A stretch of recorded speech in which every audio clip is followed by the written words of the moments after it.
Ok. El capítulo 7 comienza a dar unas respuestas a preguntas naturales que salen de la enseñanza que acaba de darnos en el capítulo 6. ¿Qué vamos a hacer ahora con la vida, en la vida, ya que hemos muerto al pecado y ya que somos muertos al pecado, ya que estamos presentando nuestro cuerpo ahora a uno de esos dos amos? ¿O vamos a volver a presentarnos al amo viejo, a lo cual debemos de considerarnos muertos y no presentarnos a él? ¿O vamos a presentarnos a él y a cosechar miseria, muerte? ¿O vamos a comenzar a presentarnos a Dios ahora, basado en el hecho de que he muerto al pecado y soy vivo para Dios ahora? Ahora el capítulo 7 nos va a indicar, pues va a volver en un sentido a profundizar nuestro entendimiento en cuanto a los dos amos que hay y cómo llegamos a pertenecer a Cristo. Capítulo 7 comienza así. Vamos a leer 1 al 7. ¿Acaso ignoráis, hermanos, pues hablo con los que conocen la ley, que la ley se enseñorea del hombre entre tanto éste vive? Porque la mujer casada está sujeta por la ley al marido mientras éste vive. Pero si el marido muere, ella queda libre de la ley del marido. Así que si en la vida del marido se uniere a otro varón, será llamada adúltera. Pero si su marido muere, es libre de esa ley, de tal manera que si ella se uniere a otro marido, no será adúltera. Así también vosotros, hermanos míos, habéis muerto a la ley mediante el cuerpo de Cristo, para que seáis de otro, del que resucitó de los muertos, a fin de que llevemos fruto para Dios. Porque mientras estábamos en la carne, las pasiones pecaminosas que eran por la ley obraban en nuestros miembros llevando fruto para muerte.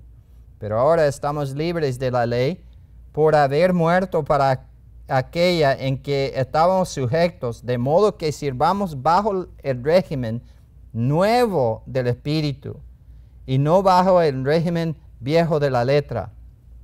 Porque, ¿qué diremos pues? ¿La ley es pecado? En ninguna manera. Pero yo no conocí el pecado sino por la ley, porque tampoco conociera la codicia si la ley no dijera, no codiciarás. Vamos a orar. Padre Celestial, pedimos comprensión tu divino, Padre, para poder entender esto. Tu siervo te necesita, Padre, para poder explicar tu palabra, Señor. Deme las palabras necesarias para lograr comunicar lo que tú comunicaste por medio de estos versículos. Y Padre, queremos vivir la vida cristiana, la vida nueva, espiritual, vivir según el Espíritu Santo y no según la carne. Y gracias, Padre, por estos hechos, estas verdades. El hecho de que ahora debemos de considerarnos muertos al pecado singular, a la carne, y vivos para Dios. Y presentar nuestros miembros de nuestro cuerpo como instrumentos para justicia. Y por fe lo hacemos, Padre. Por fe queremos andar en esta verdad en la cual nos entregaste. Esta verdad que vemos aquí para poder cosechar pues la vida santa que tanto quieres para cada uno de nosotros. Gracias, Padre, por tu trabajo en nuestras vidas y esperamos ser usados para tu honra y tu gloria en el futuro. En el nombre de Jesucristo. Amén.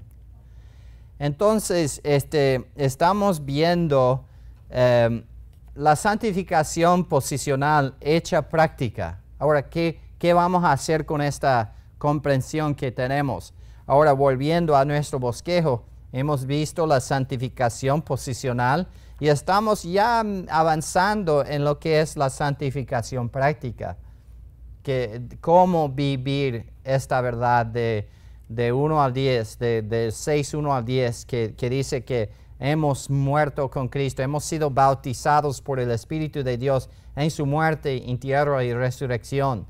¿Qué implicaciones tiene este hecho para mi vida?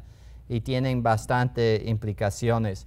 Otra vez estamos en la segunda fase de nuestra salvación única, y es la fase 2 que habla del vivir, que no solamente nos libró de la penalidad del pecado, que es la muerte eterna, sino que en la actualidad estamos viviendo según el Espíritu por fe, bajo la gracia de Dios, el creyente en el tiempo. Y Dios no nos salvó diciendo, buena suerte, nos vemos en el otro lado, espero que te vaya bien. Sino que Dios está involucrado diariamente en nuestro caminar diario. Y quiere pues liderar, quiere guiarnos pues en cada momento. Pero quiere que nosotros dependamos de Él. Que vivamos según el Espíritu y no según la carne. Y para hacerlo, nos ha llevado a la cruz y nos ha matado juntamente con Cristo. Para que a lo que éramos atados antes, la identidad que tuviéramos antes, nuestro viejo hombre fuera crucificado. Y en el hecho para dejar nuestro cuerpo de pecado sin poder en nuestra vida, dejándolo inútil en mi vida, para luego que yo saliera con Cristo resucitado, para que yo estuviera vivo para Dios 100%, para que lo que haga sea para la gloria de Dios, a través del poder de Dios en mi vida. Y es lo que Dios desea en mi vida. Entonces, la santificación no es algo que me pasa y ya, listo, ya estoy santo. Sino es un proceso que toma lugar durante todo el transcurso de nuestra vida. Entonces, vamos a mirar ahora capítulo 6 de Romanos, que habla de las ramificaciones prácticas de la santificación posicional. Versículo 1 otra vez dice, ¿acaso ignoréis, hermanos?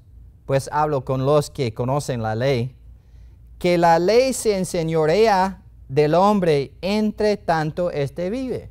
¿Qué quiere decir esto? Bueno, es lógico, ¿verdad? Tienes que pagar los impuestos, ¿hasta cuándo? Hasta la muerte. Pero ya que has muerto, lo que la ley te obliga, ya no hay más obligaciones. Un muerto pasa de una esfera a otra. Un muerto deja de tener responsabilidades en esta esfera y tiene nuevas responsabilidades.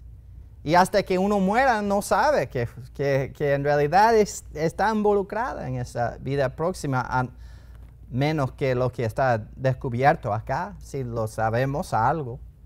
Pero uno que ya se ha muerto, ya no tiene las mismas responsabilidades. Pero no solamente esto, que hay cosas, por ejemplo, tengo un conocido en Venezuela que siempre me apoyaba en importar cosas. Cuando éramos misioneros llevábamos corotos y cosas. Y cada 5 años veníamos de permiso y agarrábamos cosas que utilizábamos allá y cada vez era un rollo completo importar cosas. Pero ese hombre sabía las leyes de la importación. Pero yo tenía que entender algo cuando importaba. Sabía que no pude llevar armamentos. Sabía que tal cosa. Pero ¿saben una cosa? tengo desde el año 2000 que salimos de Venezuela y ahora no me importa nada de las leyes de Venezuela. Ellos pueden hacer lo que quieran allá. Yo no estoy bajo la jurisdicción de las leyes de Venezuela, porque no vivo allá. Entonces no es que no hay leyes allá. Sí hay bastante. Incluso hay una nueva constitución allá. Pero como no pertenezco a Venezuela ahora, y como no vivo bajo el gobierno venezolano, no me importan las leyes, no estoy bajo la jurisdicción de esas leyes. Ahora, está por hablarnos de esto. Va a usar el ejemplo de matrimonio. Esta enseñanza aquí es una enseñanza que se aplica al matrimonio, porque es un hecho. Incluso cuando él dice ahí, ¿acaso ignoréis, hermanos, que hablo con los que conocen la ley? Va a usar una ley, la ley de matrimonio. Si uno es soltero, ¿está esa persona bajo la ley de matrimonio? No. Solamente los casados están bajo la ley del matrimonio. Solo los casados tienen que preocuparse por lo que la ley dice acerca del matrimonio.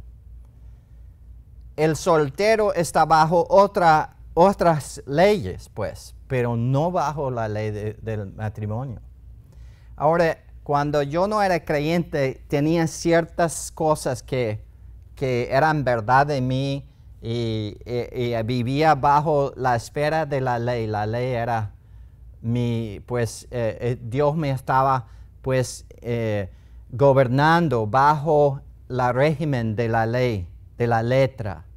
Pero ya que ya que soy creyente, estoy bajo otro régimen y otra esfera. Estoy en la esfera de la gracia de Dios, bajo la esfera donde reina el Espíritu de Dios. Ahora vamos con este pensamiento a desempacar este pasaje. Entonces, ramificaciones prácticas de la santificación posicional. Entiendo su antigua relación con la ley y tu nueva relación con Cristo.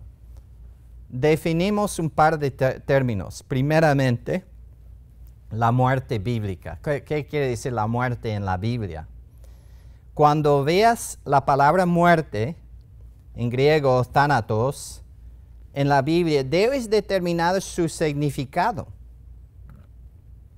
Y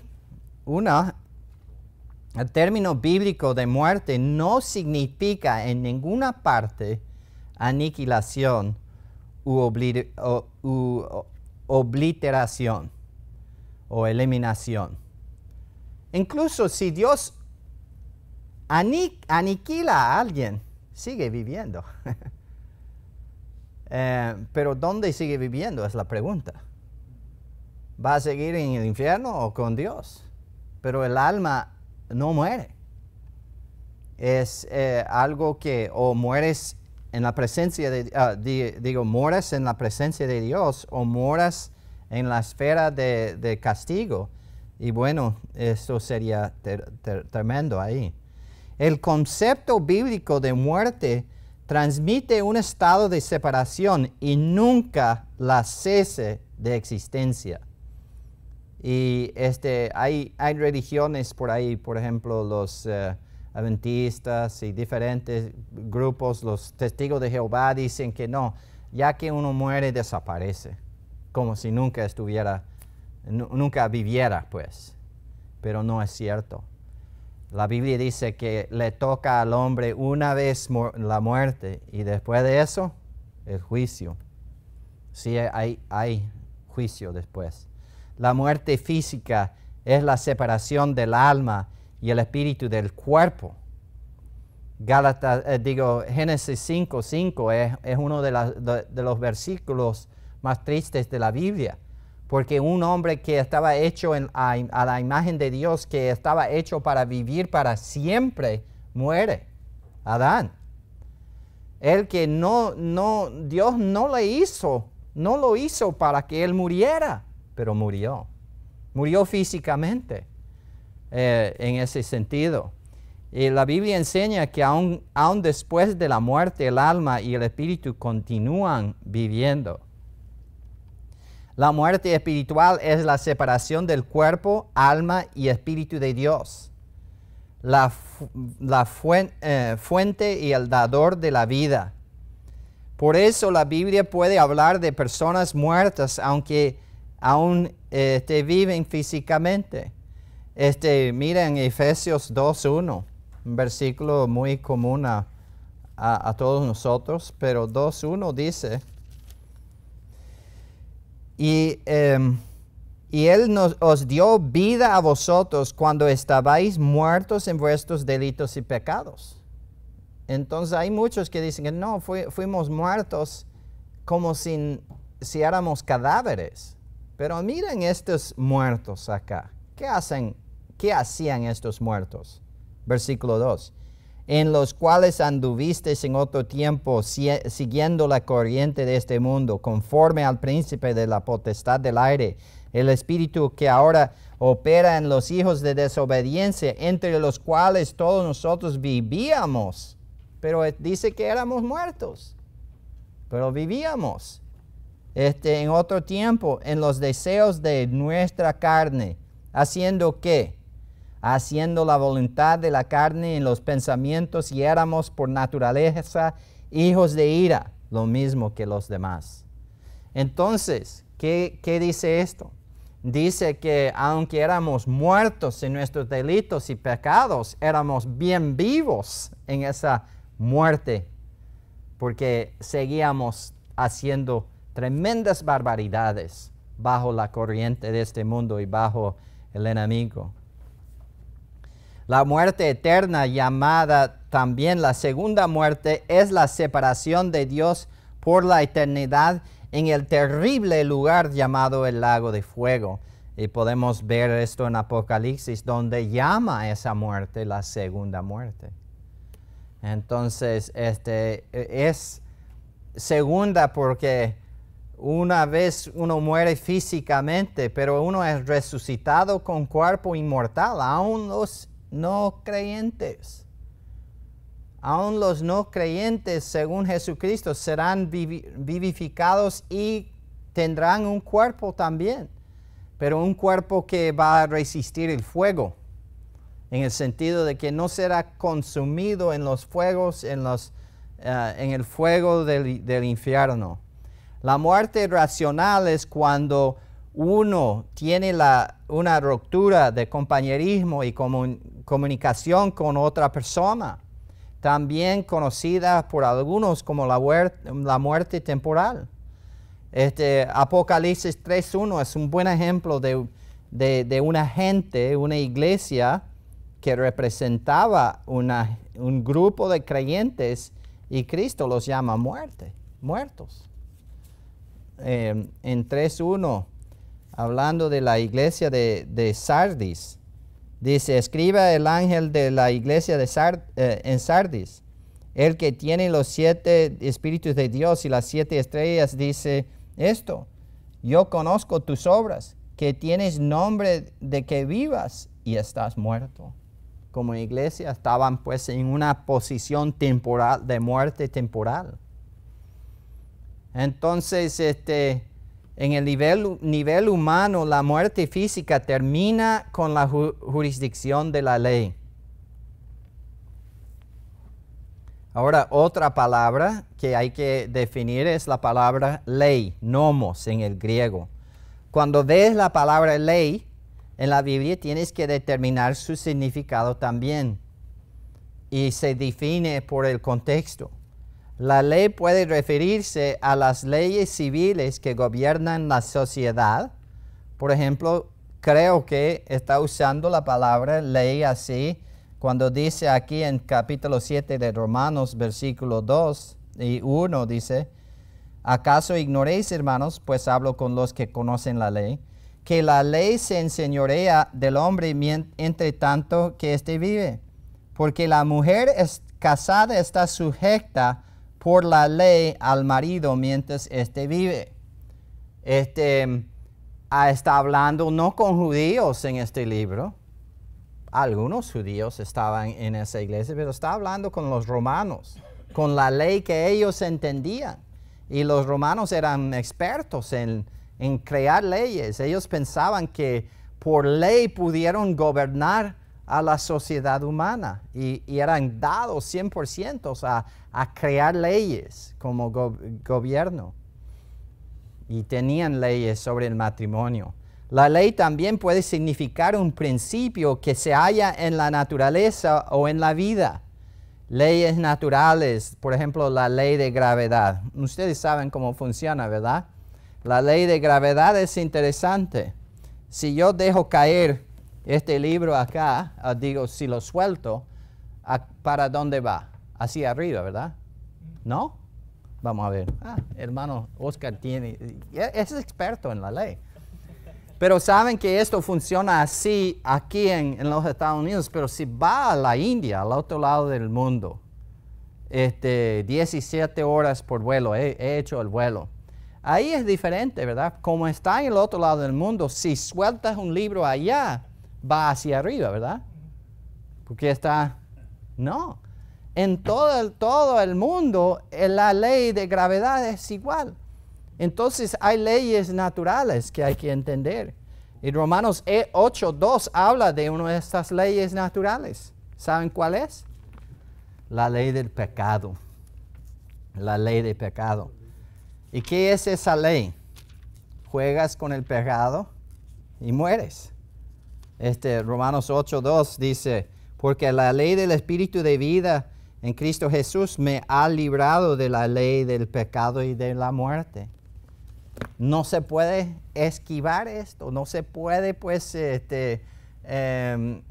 coquetear con el pecado y no ser quemado, ¿verdad? Y es una ley que existe en el mundo. Y nosotros tentamos, somos atrevidos. Pensamos que podemos jugar con esa ley y vencer contra esa ley, pero es imposible. La ley puede significar toda la escritura del Antiguo Testamento. Las leyes del Antiguo Testamento son más de 600 y aún más específicamente los 10 mandamientos. Entonces, cuando habla la Biblia de la ley, puede estar refiriéndose a todo el Antiguo Testamento, las leyes específicas del Antiguo Testamento, 613, o los 10 mandamientos. Pablo usa la ley del matrimonio universal para explicar la importancia del concepto bíblico cuando el creyente es librado de la ley o del legalismo, empieza una nueva vida con Cristo. Y cuando hablamos de legalismo, ¿qué estamos haciendo? Estamos haciendo de depender de obras en la vida cristiana en lugar de depender del Espíritu de Dios. Estamos hablando de una persona que trata por el esfuerzo humano de vivir en la vida en lugar de depender del Espíritu Santo. Vamos a mirar esto en Gálatas capítulo 3 para que vean lo que estoy diciendo ahí bíblicamente. En capítulo 3, versículo 2 dice, esto solo quiero saber de vosotros. ¿Recibisteis el Espíritu por las obras de la ley o por el oír con fe? Entonces, ¿cómo recibimos el Espíritu Santo? ¿Por alguna cosa que hicimos? ¿Alguna obediencia? ¿O por creer?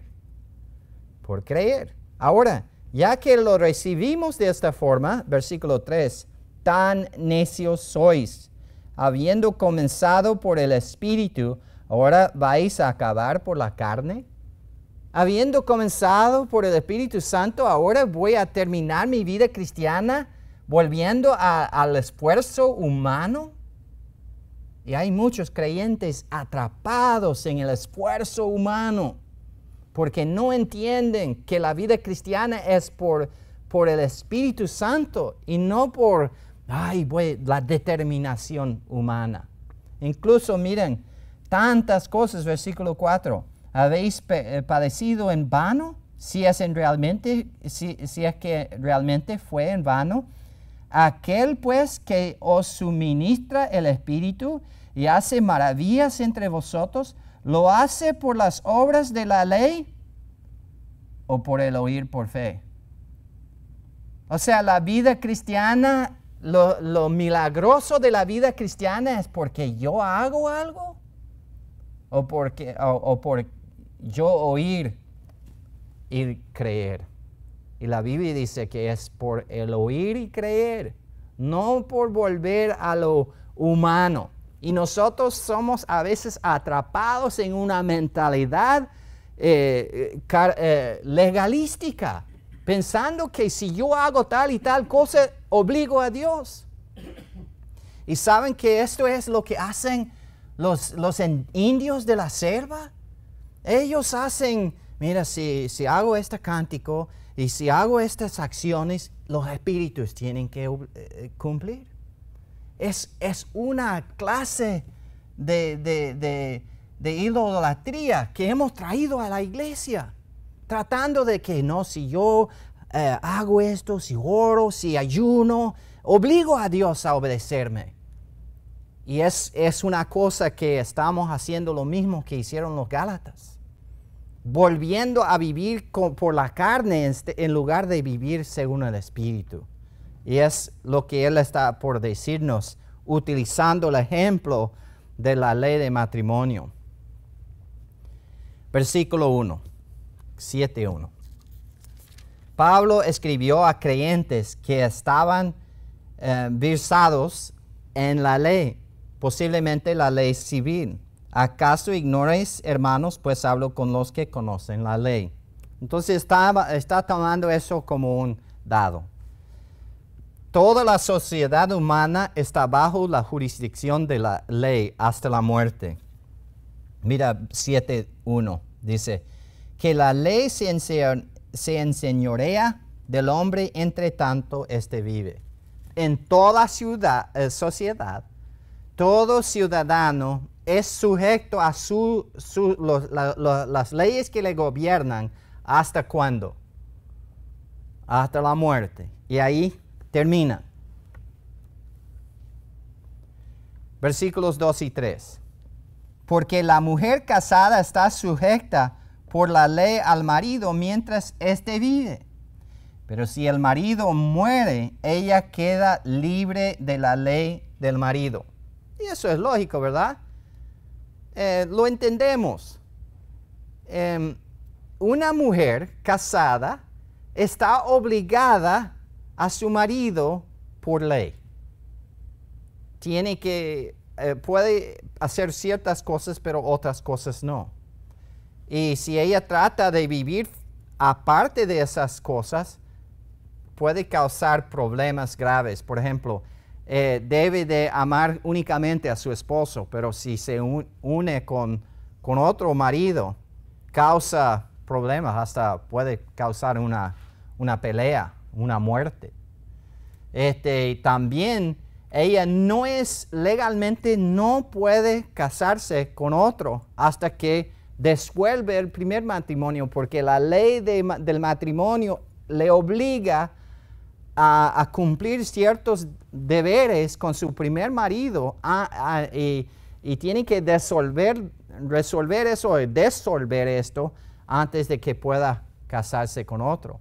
Pero la muerte resuelve todo. Por eso, si una mujer está atrapada en un matrimonio malo, debe matar a su esposo. Una mujer casada está bajo la ley del matrimonio, ¿verdad? Bajo la ley del matrimonio. Romanos 7:2. La ley ata a una mujer casada a su marido mientras éste vive. Versículo 2.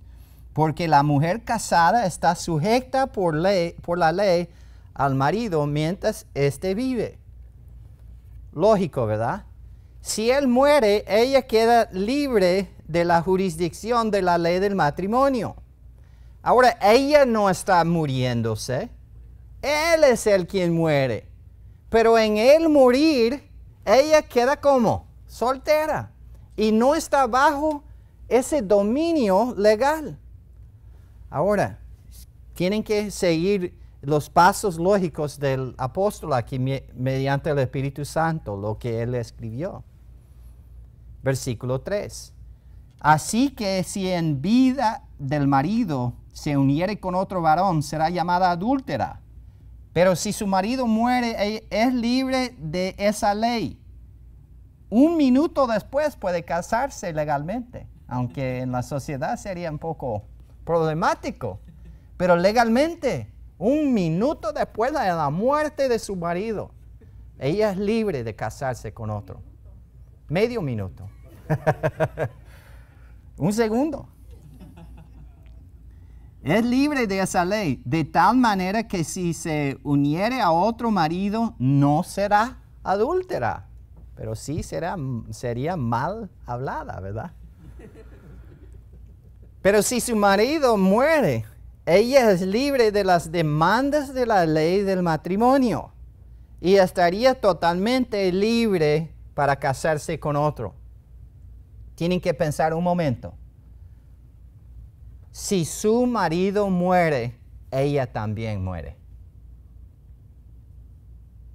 ¿Qué quiere decir la muerte? Separación, ¿ve?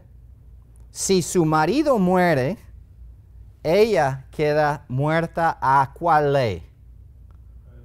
Ley del matrimonio. Y él va a usar esto como un ejemplo aquí. Con la muerte de su esposo, ella también moriría. Quedaría separada de la jurisdicción o reinado de la ley del matrimonio. Enseguida. Ella también muere cuando él muere. Ella muere a la ley del matrimonio. Entonces, el poder del pecado es la ley, según 1 Corintios 15, 56. Incluso vamos a mirar esto.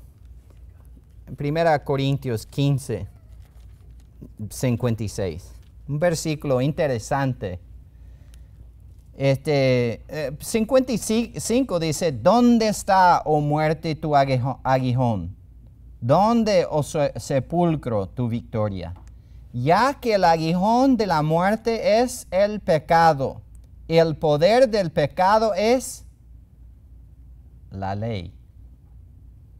Wow, el pecado agarra su poder de la ley.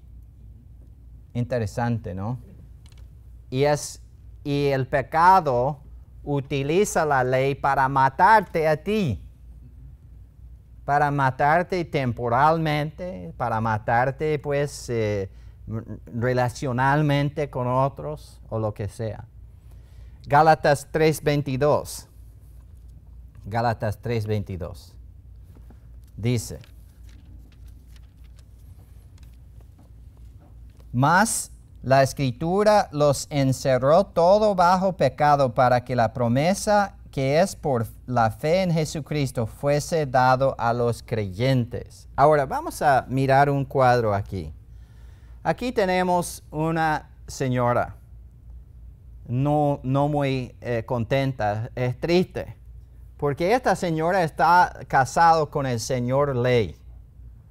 Y el señor Ley le hace la vida miserable. No es que hace pecado su esposo, pero él es así. Él se levanta en la mañana y mira las camas que ella acaba de tender. Y dice, mira, aquí fallaste. Aquí no está bien hecho. Y ella mira y sí, es sincero, es cierto. Tal como él demuestra, está mal. ¿Y saben lo que el señor Ley hace? No hace nada.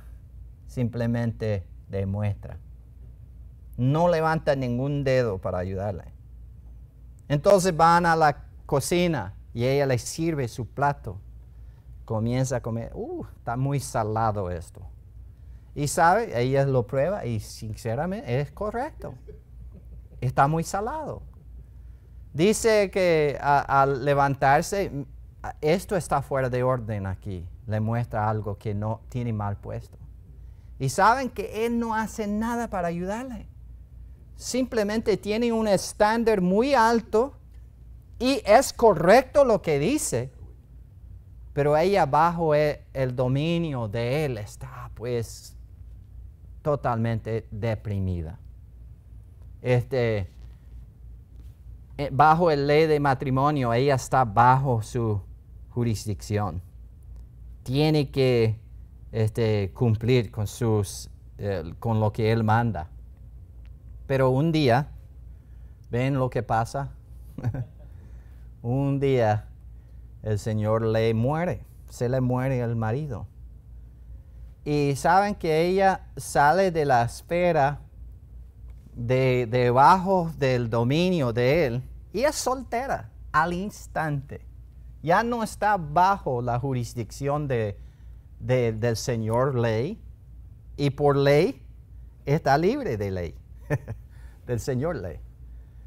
Y un día ella pues en ese estado pues está en el parque y de repente se le aparece un señor y ve que ella acaba de perder algo, de dejar algo caer, y él lo levanta y se lo entrega. Se le cayó esto. Gracias, dice. Y bueno, comienza a hablar con este nuevo señor y comienza a enamorarse de él, porque tiene también estándares muy altos. Pero la diferencia es que él se agacha a ayudarle. Él pues se presta a ayudarle.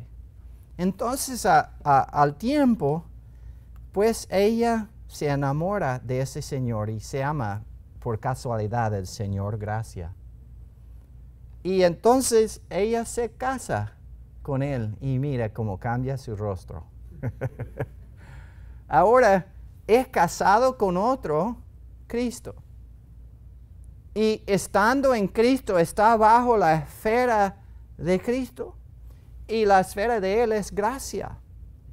No es que Él ha bajado sus estándares. No, incluso son más altos quizás que la ley. Porque saben que el que vive bajo la ley es una persona de 10%. Es una persona de un día a la semana, porque la ley te obligaba un día a la semana. La ley te obligaba 10%.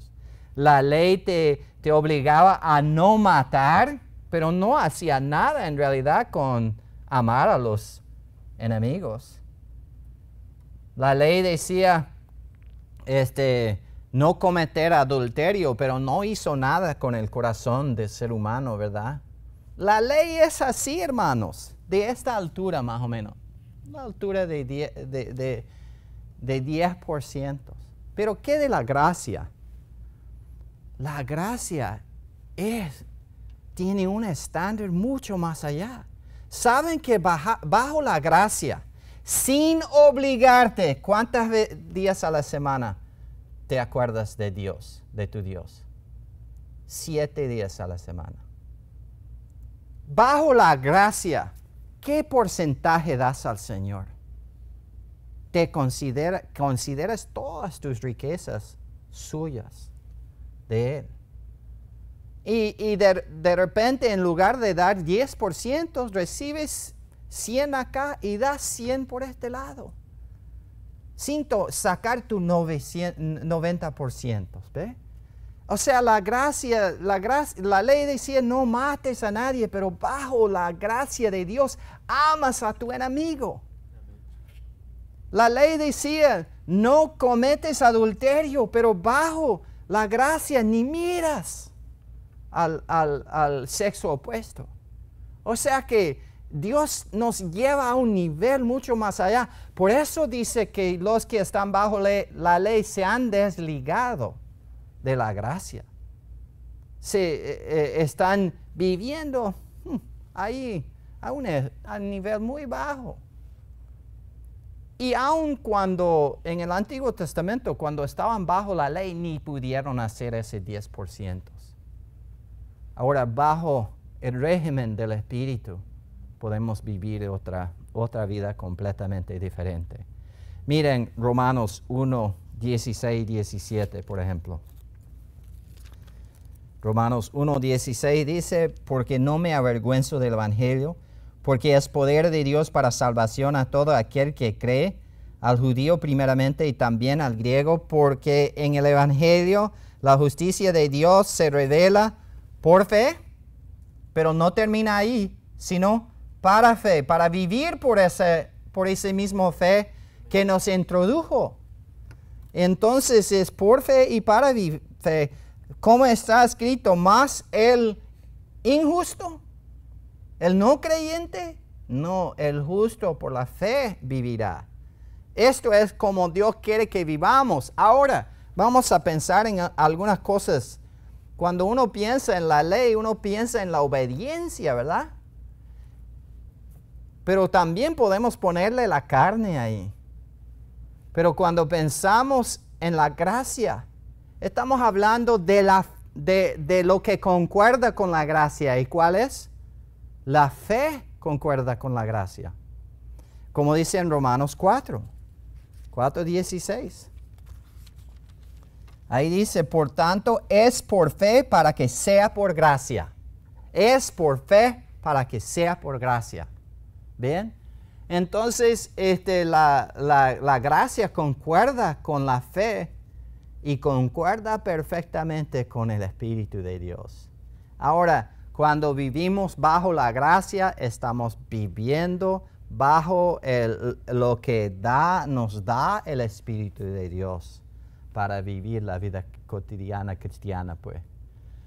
Entonces, esas son las dos opciones en un sentido. Ahora, una mujer que está casada con Cristo, que vuelve a la casa vieja. Recuerdo de una historia de una mujer muy rica que tenía varias casas y tenía un esposo increíblemente rico. Se le muere el esposo. Y ella lo pone, pues, como a él le gustó una de sus casas particulares, le embalsama, o ¿cómo se llama? Embalsamó, pero lo puso en una caja de vidrio. Y lo puso en su casa favorito para que él viera como si estuviera viendo por la ventana hacia un lago ahí frente de su quinta, ¿no? De repente la mujer se casa con otro esposo y vive en otra de las casas. Pero un día van de visita a esa casa. Y cuando llega ahí el esposo y mira aquel hombre ahí, le obliga a su esposa a sacarlo, quitarlo de ahí, ponerlo en el suelo. Pero saben que hay muchos creyentes que hacen tal cosa, ¿no? Que vuelvan a lo que era débil, pobre, que no daba, que estaba relacionado con esto. ¿Y qué es el que confía en la fuerza humana? Maldito, dice Jeremías. Pero el que depende de Dios, vive por fe, bendecido. Entonces ahí estamos. Versículo 4, 7:4. Así también vosotros, hermanos míos, habéis muerto a la ley mediante el cuerpo de Cristo, para que seáis de otro. ¿De quién? Del que resucitó de los muertos, a fin de que llevemos fruto para Dios. Comprender este principio te salvará de una vida de legalismo. Alístate para pensar un poco. Versículo 4 dice, también a ti una muerte te separó de la jurisdicción de la ley. ¿Recuerdan como les dije? Que cuando el esposo de una mujer muere, ella también muere en el instante. Muere a la ley del matrimonio. Esto es lo que el versículo 4 dice, así también vosotros, hermanos míos, habéis muerto a la ley mediante el cuerpo de Cristo. No vayan con el legalismo, hermanos. El legalismo no les ha ayudado nada, les ha puesto un yugo que ni nosotros ni nuestros padres han podido soportar. Te obliga, pero no te ayuda en nada. Entonces hemos muerto a esa esfera, a esa cosa del legalismo. Vamos a vivir en la novedad del Espíritu. La muerte de Cristo te separó de las demandas de la ley y, en última instancia, del tratar de complacer a Dios y ganar su aceptación mediante el legalismo. Y hay mucha gente. Yo estaba atrapado, hermanos, en esto. 20 años como misionero, tratando con mis fuerzas de hacer la obra de Dios.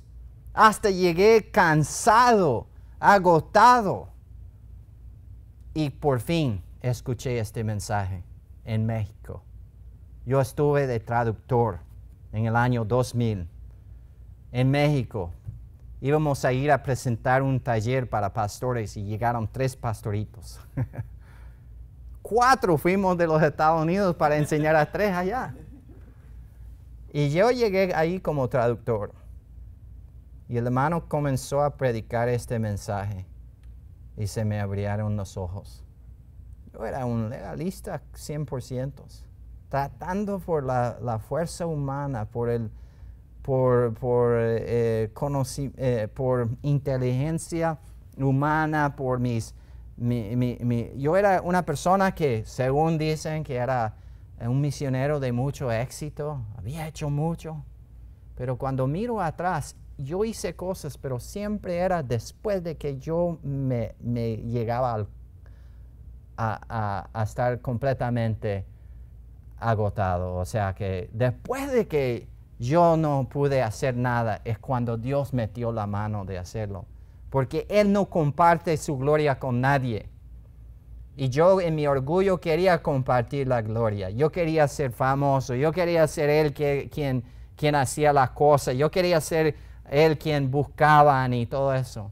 Y hacía cosas pensando que estaba haciéndolo de buenas ganas y de buena voluntad. Pero en realidad cuando miro atrás, personalmente, era puramente para vanagloria. Pero cuando entendí esta verdad, pude contarme muerto a todo esto que viene de la carne.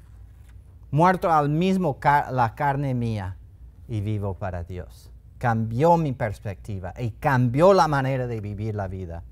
Y los últimos 13 años han sido otros años diferentes. Y yo sé lo que es ser frustrado en el ministerio, tratando de alguna forma u otra hacerlo para la gloria del Señor. Y yo recuerdo de pasar horas orando, pidiendo, Señor, yo estoy aquí para hacer esto para tu gloria.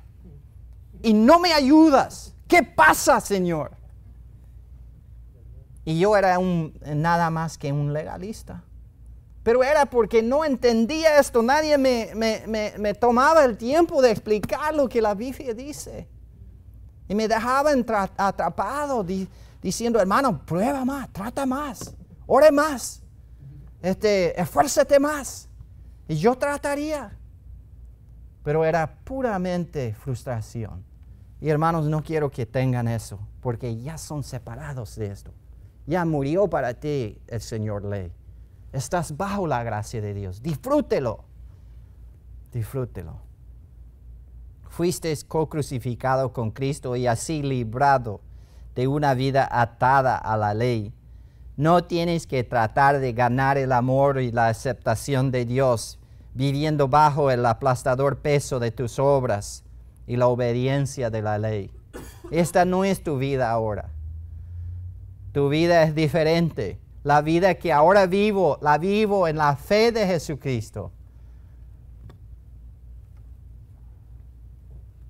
Como una mujer casada que es librada por una muerte de la ley del matrimonio. Tú también fuiste librado del reinado y demandas de la ley por tu muerte juntamente con Cristo en la cruz. Esa muerte es tu muerte. Por eso Pablo dijo que él no gloriaría en nada más que en Cristo y él crucificado. Y él no predicaría a nadie más sino Jesucristo crucificado. Porque él sabía que en la cruz Él gloriaría en la cruz porque la cruz era la solución para él. Porque él también murió con Cristo. Y él también resucitó con Cristo y estaba vivo para Dios y confiaba en este hecho. Y nosotros debemos de hacerlo también para no quedar en esta misma frustración. Habéis muerto a la ley, hermanos. Han muerto a la ley, al legalismo. Esto quiere decir que la ley ya no tiene jurisdicción sobre ti. Cristo te movió a un reino diferente bajo el cual debes de vivir ahora. Romanos 4, 7, 4, de la última parte dice, a fin de que llevemos fruto para Dios, para que seáis del que resucitó de los muertos.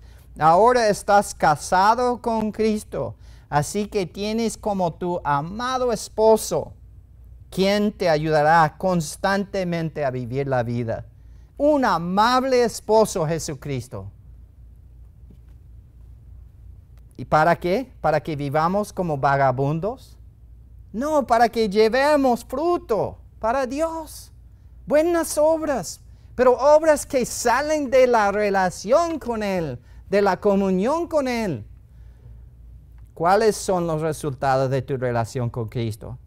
Ahora puedes llevar fruto, hijos, descendientes, buenas obras para Dios, sin el peso de la ley del Antiguo Testamento sobre tus hombros. Lo mismo que el legalismo nunca pudo hacer, Dios ahora lo hace. Amén.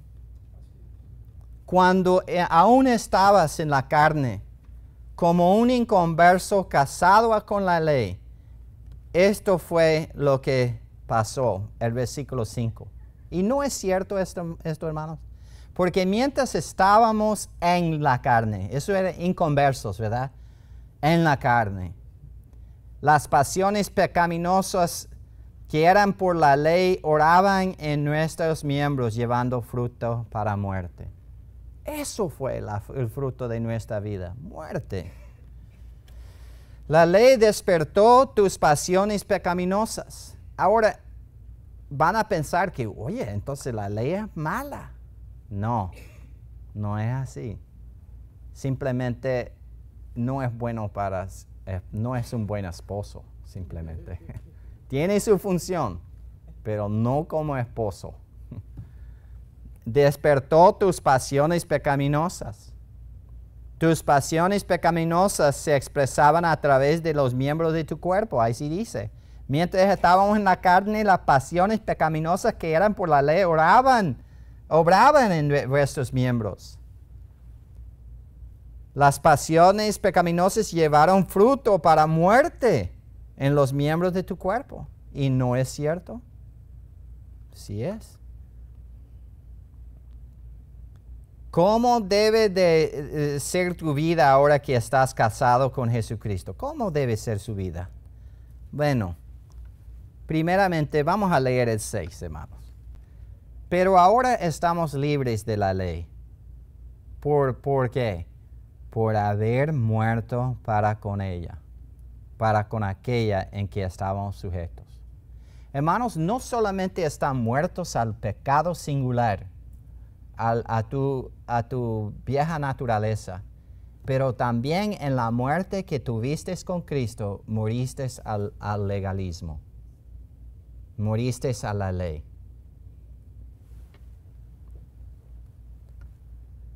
Cristo te hizo libre de la ley, de esclavitud y del legalismo. Has muerto a aquello a lo cual estabas obligado. ¿A qué estábamos obligados? A la ley y la esclavitud resultante de las pasiones de tu carne. Miren, hermanos, estando bajo la ley, la carne está activa. El cristiano legalístico es un cristiano carnal. No crean ninguna otra cosa. Pueden tener la Biblia más gruesa en toda la iglesia. Puede tener la corbata más bonita de todos. Pero si está está, si un creyente está bajo la ley el legalística, está lleno de carne, de carnalidad. Y carne también, si es que ha comido. Ahora, puedes vivir en novedad del Espíritu con los siguientes resultados. Ahora, leamos otra vez el 6 para agarrarlo ahí. Y me perdí aquí. Romanos queda entre Génesis y Apocalipsis. Ok. Romanos 7 y 6. Ahora, pues, pero ahora estamos libres de la ley por haber muerto para aquella en que estábamos sujetos. De modo que sirvamos bajo el régimen de nuevo del Espíritu y no bajo la servidumbre, el régimen viejo de la letra. Ahora puedes vivir en novedad del Espíritu con los siguientes resultados. Sirves en la frescura y vigor del Espíritu Santo. Y esto es lindo, hermanos. Contra el fruto del Espíritu Santo no hay ley. ¿Recuerdan que cuando habla de los frutos del Espíritu, dice amor, paciencia, benignidad y toda, contra los cuales no hay ley? ¿Ve? O sea que ¿quién va a decir que no amas, hermano? Ay, hermano, no tengas gozo. No hay ley contra eso. Pero el creyente que vive según la carne está lleno de no hagas eso. Y bueno, su vida es totalmente diferente. Tenemos la frescura del Espíritu. Ya no sirves bajo el viejo régimen estresado de la letra. Otro término para referirse a la ley, pero especialmente al legalismo. Porque el legalismo está enfocado en la letra, ¿verdad? Ay, hermano, oye, sobrepasaste esto. Y están mirándote, mira cómo está atado la trenza, hermano, o cómo está peinado, ¿no? Pero el que vive según el Espíritu, vive en la frescura del Espíritu Santo y lleva fruto. Lleva fruto.